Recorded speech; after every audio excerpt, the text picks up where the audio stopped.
لوگوں کا ایک محبت اور شوق اور جستجو بھی یوں نظر آتی ہے کہ پتہ چلے کہ اسم اعظم کون سا ہے اور کیا ہے، اس کا وظیفہ کریں.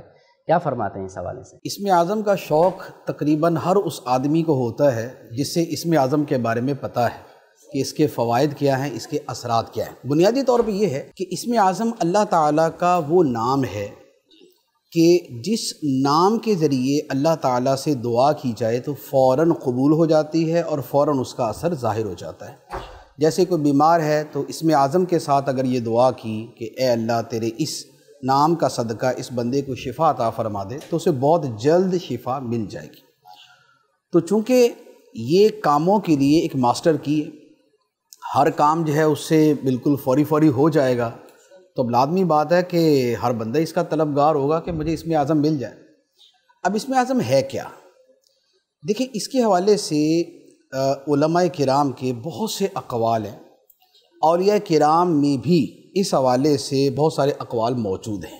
سب سے پہلی بات تو یہ ہے کہ احادیث مبارکہ میں صراحت کے ساتھ ایسے بہت سے اسماء مبارکہ کے بارے میں فرمایا گیا ہے کہ یہ اسم اعظم ہے. جیسے یا حی یا قیوم، اس کے حوالے سے یہ فرمایا گیا کہ یہ اسم اعظم ہے. اب یا حی یا قیوم برحمتک استغیث یہ ہو گیا. اسی طریقے سے یا ارحم الراحمین یا ارحم الراحمین یا ارحم الراحمین 3 مرتبہ پڑھنا. یہ 3 مرتبہ پڑھ کر اگر دعا مانگی جائے تو دعا قبول ہو جاتی ہے.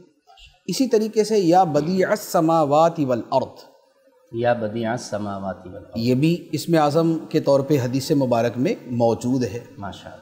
اور اسی طریقے سے قرآن پاک کی آیت مبارکہ ہے وَإِلَٰهُكُمْ إِلَٰهٌ وَاحِدٌ لَا إِلَٰهَ إِلَّا هُوَ الرَّحْمَٰنُ الرَّحِيمُ، یہ بھی اسم اعظم کے طور پہ روایات کے اندر موجود ہے.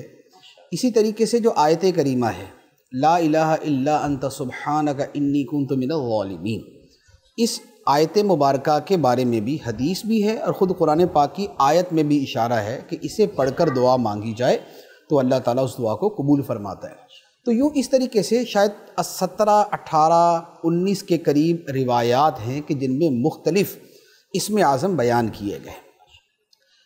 اولیاء کرام نے اس حوالے سے جو فرمایا ہے وہ فرماتے ہیں، ان میں کیا ہے، جیسے غوث پاک رضی اللہ تعالیٰ عنہ کا فرمان ہے کہ لفظ اللہ یہ اسم اعظم ہے، ماشاءاللہ، کہ اللہ کہہ کر دعا مانگی جائے تو دعا قبول ہوتی ہے. اسم جلالت اللہ، یہ اسم جلالت ہے.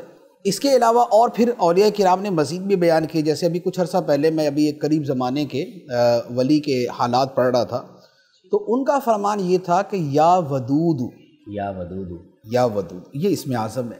وہ اسی کے اوپر زور دیتے تھے، اپنے مریدوں کو یہی بتاتے تھے، لوگوں کو یہی بتاتے تھے.